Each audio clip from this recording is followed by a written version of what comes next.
Ulmer gave a foreword on Holmevik's book Intervention by stating that intervention emanates from a moment of insight. Ulmer's terminology used in intervention discussed identity experience derives from pedagogical experiments developed for learning within the digital apparatus.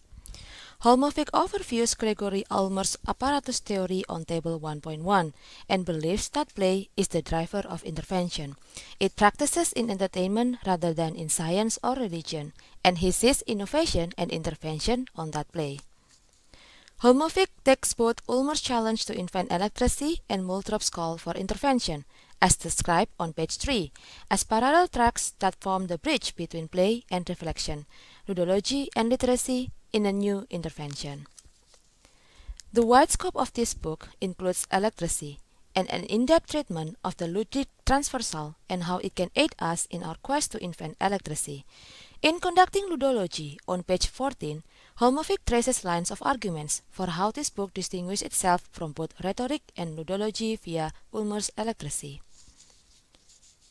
Holmevik believes on page 20, play invented the field of ludology, as he sees playing through as a form of conduction, as an electrical charge plays through its network of transmitters.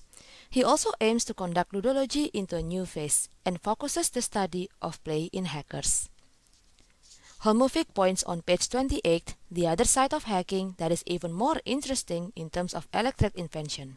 He also traces the history of computer programming on page 36 and linking it to electricity and ludic intervention. It aimed to foster a broader understanding of the computer as a digital sandbox, out of which any number of amazing creations can arise. On chapter 2, Holmevik believes what emerged out of hacker noir is the acknowledgement that hackers were also largely responsible for the development of the very infrastructure of the Internet. Holmevik accounts Levi's book Hackers as a wonderfully passionate yet remarkably honest account of what he perceives to be true unsung heroes of the computer revolution. Hackers are being reframed as an activist and create a new term of hacktivism. On chapter 3, Holmevik starts to discuss the system source code.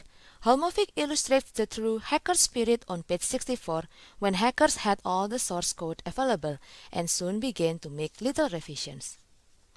The hacker movement has produced many such technologies over the year, but not many have spawned pervasive communities.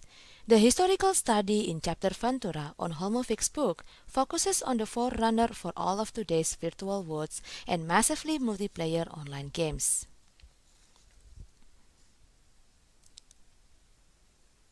Holmevik takes the history of mods on page 66 and goes on with the consequence. This is the chapter where he begins the venture, the bridge between real and virtual life that inaugurated the era of pervasive life. Holmevik holds Curtis' work on page 102 as Curtis began working on the Mu system in earnest. Holmevik believes on page 109, as Lambert Mu's code base grew, so did its user community. From the time Curtis first started hacking on the Mu server, it had been his intention to give it back to the Mood community. On chapter 5, Holmevik discusses the creation of one of the new generation of educational Mus until the High-Wired project was born. Holmevik keeps the core functions and compatibility with other Mus based on Lambda core as it explained on page 125. As part of the High-Wired project, Holmevik also wants to provide a Mu software package specifically designed for educational use. This software package was eventually named Encore, as Holmevik describes it on page 129. The Encore Exchange was an interesting experiment. It told us about the difference between trying to run an open source type project in a humanities setting as opposed to doing it in the traditional computer science world. Holmevik discusses about killers and related with epidectic rhetoric on chapter 6, Ludic Ethics. Holmevik argues on page 145 that violent behavior is not caused or influenced by the games themselves, but rather a symptom of deeper problem-solving strategies in our culture. Games, Holmevik argues on page 149, are experience engines. We are beginning to hack electricity using serious play in order to invent a new image of ludic ethics. It offers the first step in moving beyond the more didactic version of epididactic rhetoric that dominates the praise and blame game of video game. On Chapter 7, Holmevik believes that the choral code has no depth because it has no surface, yet it inspires in the player deep and profound experience that are situated along the ludic electric transversal.